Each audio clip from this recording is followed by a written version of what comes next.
This is how we do it. This is how we do it. Sha-la-la-la-la-la-la. It's Friday night. By the way, it's not Friday night, but you know which song I'm trying to sing, ladies and gentlemen. It's so good to have back-to-back victories. I don't even remember when the last time we had back-to-back consecutive victories. So, look, as I've said in the last reaction video when we beat Brighton in the Carabao Cup, that just soak up all of this beautiful feeling, because you know bad times probably is just around the corner. I'm hoping it isn't. So this is why it's very important to celebrate these sort of moments and to be happy. We've got another entire week to wait until Chelsea plays again. This was a scintillating performance against Fulham, so let's go.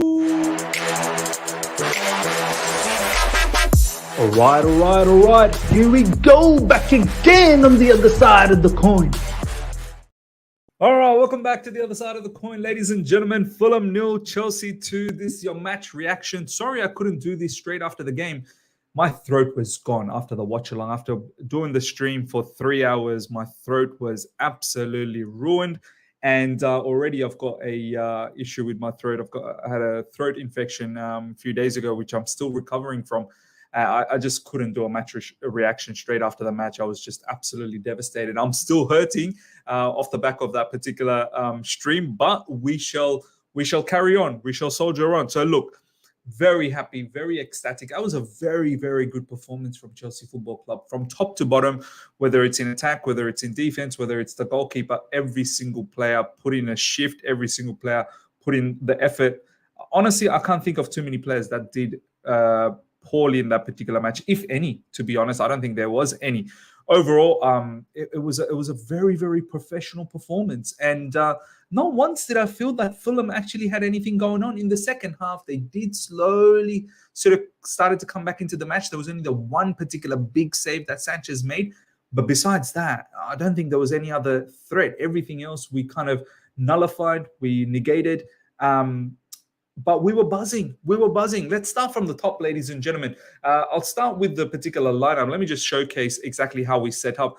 This is how we set up, ladies and gentlemen. Sanchez in goalkeeping position, Levi Colwill in left back, Silva and Dasasi, the two centre backs, Cucurella the right back, Caicedo, Enzo Fernandez, Gallagher, the midfield trio, and then you've got up front Mudryk, Palmer, and Armando Broja. Now, look, when that lineup first came up, a couple of things.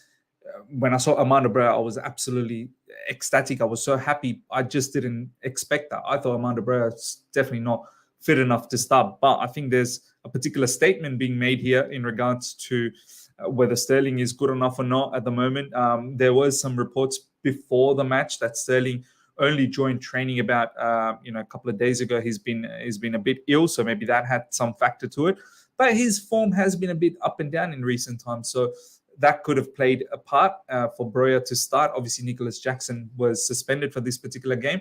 But I was so happy. I thought I would probably see Sterling up front with Broja coming off the bench, because Broja has, since he's come back from injury, he hasn't had too many matches to be match fit. So I was very happy about that. A couple of things I probably wasn't happy from the get-go, and I'm going to get to it, where I think maybe we need to start thinking otherwise about it. Like, for example, Levi Colwill, left back again. I didn't really fancy that. We've seen how Levi Colwill played against Brighton in the centre-back position. Him back into the left-back position, I wasn't fancying that. I thought maybe with Cucurella, no Chilwell, Cucurella probably go back to left-back. But no, Cucurella continued in the right-back. And once again, he had an absolutely ecstatic game. So Colwill was one of them. And the other one, obviously, Enzo Fernandez initially was playing up front, and Gallagher was playing a little bit closer to Caicedo. So that situation I didn't like one bit either. I wanted Palmer to be more central. I wanted Enzo Fernandez to be deeper. And of course, I didn't want Gallagher. I thought we could probably do with Palmer in the middle and Ian Martin on the right, with Enzo and Caicedo being the double pivot. So look, ladies and gentlemen, I mean, the lineup, whatever it was, a lot of us was a little bit disgruntled about it. But at the end of the day, we moved on with it. We moved on, and I just wanted the 3 points. That was the most important factor. The 3 points was the biggest thing that we needed to get out of it. But as the game progressed, ladies and gentlemen, this is where we need to probably think otherwise. I'm going to first talk about Conor Gallagher. Shout out to Conor Gallagher, ladies and gentlemen. He played so well, so well. Conor Gallagher was, we already know the level of performance he can give us off the ball, right? But it's with the ball. I've always been a bit skeptical about him, but with the ball, he was making those tidy little passes. He was looking for those progressive passes. He knew exactly when to drive with the ball. It was him that put in that initial, slipped in that pass for Armando Broja, who did everything right except for scoring that goal. I thought, no, another one of those days again. So massive shout out to Conor Gallagher. For me, him and Levi Colwill. I've got Levi Colwill as my man of the match, but I think Conor Gallagher was the official man of the match, and rightly so. That's absolutely fine. It's just a matter of opinion. For me, look, a lot of people that always go off at me, oh, you hate him. I've never hated Conor Gallagher. Let me make that absolutely clear. I just wanted the betterment of Chelsea Football Club. If Conor Gallagher continues to improve in this manner, I've got no issues for him to be in the team. If he plays like this, with the ball and off the ball in the second half, off the ball, he was a monster. I've got no issues with Conor Gallagher, but I need to see this level of performance week in, week out. He's getting better with his one-touch passing. He's getting better with quicker thinking. There are certain times in the initial parts of the season where I've seen Conor Gallagher just stall on the ball for too long. So that was a monster performance, and kudos to Conor Gallagher to prove me wrong for this particular match. Now I want to see this continue on. If he carries this on, players like, Romeo Lavia, they're going to find it very difficult to enter this particular team. So we shall see what happens. So first up, massive shout out to Conor Gallagher. Secondly, let me just bring this up. Whilst we actually do this, I might even look into the player ratings. I think that will be a nice way to do this. Sanchez, we'll start from the back. Robert Sanchez, 7.3 rating, rightly so, made one absolute boss of a save. And overall, whatever came to him, he absolutely bossed it. And his distribution was immense. Robert Sanchez was fantastic. Levi Colwill, ladies and gentlemen, was my man of the match. Looks like FootMob has got him as the man of the match as well. Levi Colwill, I think we need to start. You know how we've been questioning Pochettino playing Levi Colwill as a left back? I reckon we need to start considering him as a solid left back now. Like that performance he put on against Fulham, he was fantastic, bombing up and down. He was actually going forward and coming backwards to defend. And that lovely chip, he's got that pass. Levi Colwill has that passing ability. We all know that. That lovely little dink pass. He doesn't even need to go to the byline and whip in across. Early cross, dink pass to Mykhailo Mudryk.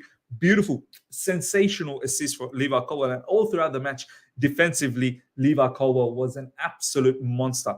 Thiago Silva, Desasi, no complaints, no complaino at all. Beautiful performance from both of them. Solid performance. I don't think they put a foot wrong, and I think FootMob is absolutely right. 7.7, 7.3. Cucurella, ladies and gentlemen, have we got something to think about? This guy's probably a better right back, He was once again solid. I know he picked up a silly yellow card, probably needed to for that Willian situation, but once again, absolutely bossed it on that right side. Malo Gusto obviously suspended for the next game against Burnley. I know Reece James, once he's fit, he's probably just going to come back in. But someone like Cucurella, I've said it all along. There is value in Cook. I know the player I saw in Brighton, obviously not on the right side, but he's a good quality player, man. I'm not going to deny the fact that he's been iffy for Chelsea Football Club. Last season, everyone was iffy. Even this season, we saw in the preseason, there was a few moments where Cucurella was iffy. But overall, this guy's a monster player. He's an absolute monster player. And I think now with the environment slowly settling down with Pochettino, everything, I don't know where some of these leaks are coming from. Those leaks need to stop. But I think there's a feel-good factor with Pochettino. The players seem to like him, and there seems to be a more of a calming, vibe in Chelsea Football Club. And now we're slowly starting to see the best of Cucurella. Cucurella, obviously, he's going to be the right back again against Burnley. I don't see how this lineup changes against Burnley. But moving forward, what happens when Malo Gusto is back? What happens when Reece James is back? Can Cucurella be considered on the left side? But there is also Levi Colwill now as a left back. Look, these are probably some good headaches to have for the time being, but it's good. It's good that Cucurella also put in an absolute monster performance as well. In midfield, Enzo Fernandez, ladies and gentlemen, was so good. So good. He was better. Let me just bring this particular screen back. He was better when he dropped in. He started the game on this side. Literally, it was actually 2-8s. It was like this, but Gallagher a little bit closer to Caicedo. But as the game progressed, Enzo started dropping a little bit deeper, and Gallagher sort of went in a little bit higher up. And that's when we started seeing the best of Enzo Fernandez, picking up the ball from the build-up and driving with the ball through the middle, spraying the passes left, right, and center. Enzo Fernandez, for me, was absolutely sensational, ladies and gentlemen. Very, very good game. So was Caicedo. Top performance from midfield. Broke down everything that was thrown at him by Fulham. And once again, absolute boss. So hopefully he's not injured. That is the biggest factor, because he did go down twice in that second half. But hopefully, Pochettino has said that there shouldn't be any issue. This is the beauty about having one game a week. Hopefully they recover and they're ready to go next week. Gallagher, as I've already mentioned, 7.7 rating. He was a monster. And rightly so. He got the man of the match. Not my man of the match. My man of the match was Mykhailo, but that's taking nothing away from Conor Gallagher at all. He was sensational. If he continues in this manner, I've got no issues for him continuing in Chelsea's starting lineup. Up front, Mykhailo Mudryk, ladies and gentlemen, this was funny. The first 10 minutes, Mudryk was an absolute stinkfest. I even tweeted it out. I'm like, this is probably the biggest stinky performance I've seen in the first 10 minutes. He was missing everything.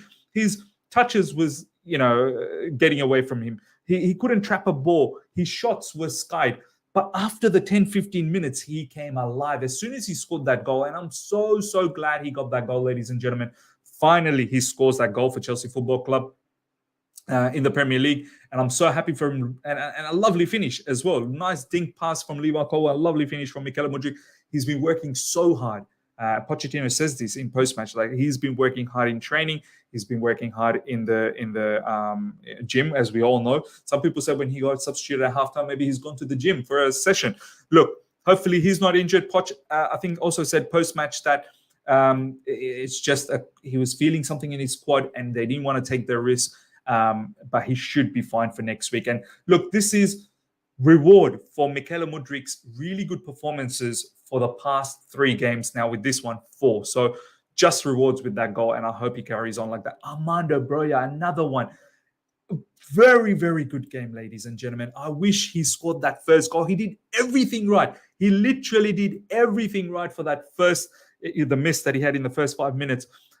Gallagher puts in that ball. Gallagher wins the duel, puts the ball in for Armando Broja. Armando Broja goes around a few players, and he was there. How could you miss that? That was, you'd think, you've got to put that away. And this is, I suppose, match sharpness comes into play. He hasn't played for a while. So, look, Armando Broja, he should have scored that, but he was busy. He was pressing good, and he looked very, very lively. And look, once again, if you're not going to get that first goal, luckily enough, he got that second goal off the back of Cole Palmer, ladies and gentlemen. This guy, he's a genius of a player. The number of interceptions Cole Palmer made, key interceptions as well.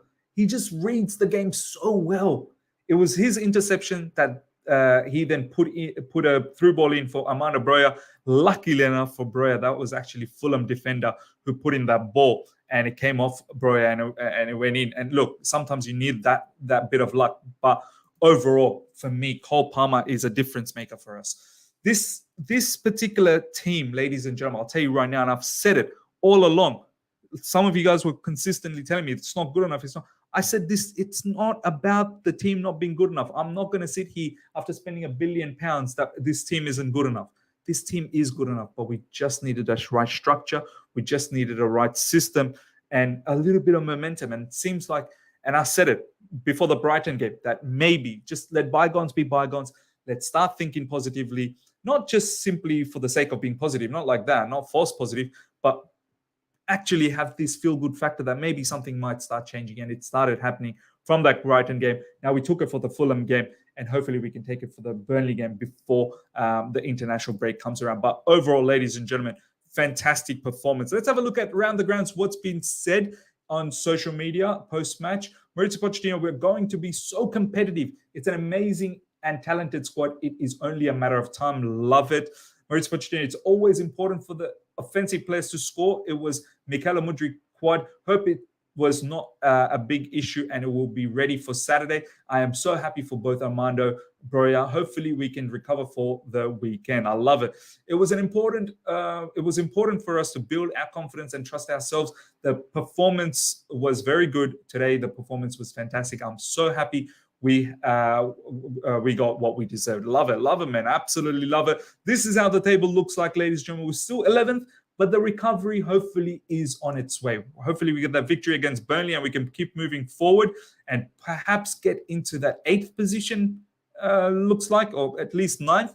And then we'll see what happens post international break. But overall, ladies and gentlemen, I'm happy, man. I'm happy. I'm not going to sit here and downplay anyone today. As I said, there'll be plenty of times to be upset later on. Right now, it's time to be happy.